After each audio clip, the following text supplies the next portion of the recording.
ಬೆಳಕನ್ನು ಬದಲಿಸುವ ಈ ದಿನವನ್ನು ದೇಶಾದ್ಯಂತ ವಿವಿಧ ಹೆಸರು ಆಚರಣೆ ಸಂಪ್ರದಾಯಗಳಲ್ಲಿ ಆಚರಿಸುತ್ತಾರೆ. ಮಕರ ಸಂಕ್ರಾಂತಿಯನ್ನು ಉತ್ತರಾಯಣ ಪುಣ್ಯಕಾಲವೆಂದು ಕರೆಯುತ್ತಾರೆ. ಸೂರ್ಯನು ಜನವರಿ 13ರಂದು ರಾತ್ರಿ 12:57 ಮೀರೆಯನ ಮಕರ ರಾಶಿಗೆ ಪ್ರವೇಶಿಸುತ್ತಾನೆ.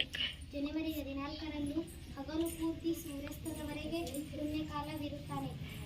ಇದನ್ನು ಸೂರ್ಯದೇವನ ಹಬ್ಬವೆಂದು ಪ್ರತಿ ವರ್ಷ ಜನವರಿ 14ರಂದು ಆಚರಣೆ ಮಾಡಲಾಗುತ್ತದೆ.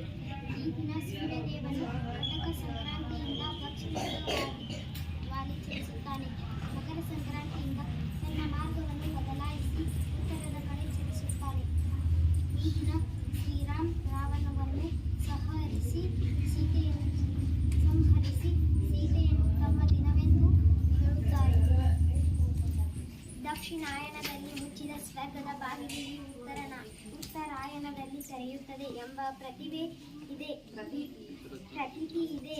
ಈ ದಿನ ಗಂಗಾ ನದಿಯಲ್ಲಿ ಸ್ನಾನ ಮಾಡಿದರೆ ನಮ್ಮಲ್ಲಿರುವ ಪಾಪಗಳು ತೊಳೆದು ಹೋಗುತ್ತವೆ ಎಂಬ ನಂಬಿಕೆ ಇದೆ.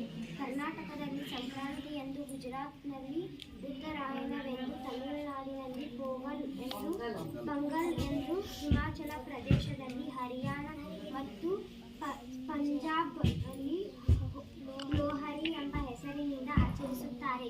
ಈ ದಿನ ಎಳ್ಳು ಬೆಲ್ಲವನ್ನು ಹಂಚುತ್ತಾರೆ, ಗಾಳಿಪಟವನ್ನು ಹಾರಿಸುತ್ತಾರೆ. ಹೀಗೆ ವಿವಿಧ ರೀತಿಯಲ್ಲಿ ಆಚರಿಸುತ್ತಾರೆ. ವೈಜ್ಞಾನಿಕವಾಗಿ ನೋಡಿದಾಗ ಸಂಕ್ರಾಂತಿ ಸಮಯದಲ್ಲಿ ಹೆಚ್ಚು ಎಳ್ಳಿನ ಸೇವೆಯಿಂದ ದೇಹದ ಉಷ್ಣತೆ ಹೆಚ್ಚುತ್ತದೆ.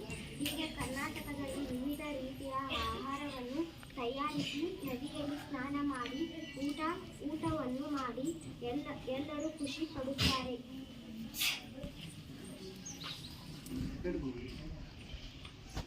ಮೊದಲನೇ ಹಬ್ಬ ಸಂಕ್ರಾಂತಿ ಹಬ್ಬ.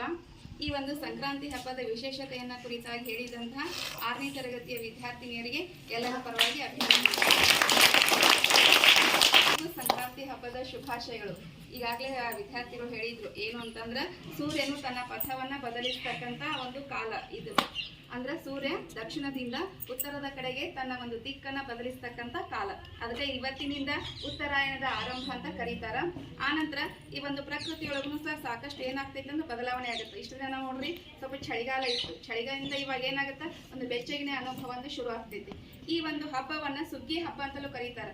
ರೈತರಿಗೆ ಅತ್ಯಂತ ಅಂದ್ರೇನು, ತಾವು ರಾಶಿ ಮಾಡ್ತಾ ಬೆಳೆ ಕಟಾವಿಗೆ ಬಂದಿರುತ್ತ ರಾಶಿ ಮಾಡಿ ಸಂಭ್ರಮಿಸ್ತಕ್ಕಂಥ ಹಬ್ಬ. ಒಂದು ನಗರ ಪ್ರದೇಶಗಳಿಗಿಂತಲೂ ಈ ಒಂದು ಗ್ರಾಮೀಣ ಪ್ರದೇಶಗಳಲ್ಲಿ ಈ ಒಂದು ಹಬ್ಬವನ್ನ ಅತ್ಯಂತ ಸಂಭ್ರಮ ಸಡಗರದಿಂದ ಆಚರಣೆ ಮಾಡ್ತಾರೆ. ಅದೇ ರೀತಿ ಈ ಒಂದು ನದಿ ಅಥವಾ ಪುಣ್ಯಕ್ಷೇತ್ರಗಳಿಗೆ ದರ್ಶನ ಮಾಡೋದು, ನದಿಗಳಲ್ಲಿ ತೀರ್ಥ ಸ್ನಾನ ಮಾಡೋದು, ಇದು ಒಂದು ಹಿಂದೂ ಸಂಪ್ರದಾಯದ ಪ್ರಕಾರ ಒಂದು ಅತ್ಯಂತ ಪವಿತ್ರವಾದ ದಿನ ಅಂತ ಕರೀತಾರ. ಅದರ ಜೊತೆಗೆ ಎಳ್ಳು ಬೆಲ್ಲವನ್ನು ಸಹ ಇವತ್ತ ಸೇವನೆ ಮಾಡ್ತಾರೆ. ಇದರೊಂದಿಗೆ ನಮ್ಮ ಜೀವನವೂ ಸಹ ಸಿಹಿಯಾಗಿರ್ಲಿ ಅನ್ನುವಂತ ಒಂದು ಭಾವನೆ ನಮ್ಮ ಎಲ್ಲರಲ್ಲಿಯೂ ಇರಬೇಕು. ಮತ್ತೊಮ್ಮೆ ಈ ಒಂದು ಸಂಕ್ರಾಂತಿ ಹಬ್ಬ ಎಲ್ಲರಲ್ಲಿ ಒಂದು ಸುಖ ಸಮೃದ್ಧಿ ಯಶಸ್ವಿನ ತರಲಿ ಅಂತ ಹಾರೈಸ್ತಾ ಈ ವಿದ್ಯಾರ್ಥಿಗಳಿಗೆ ಧನ್ಯವಾದ.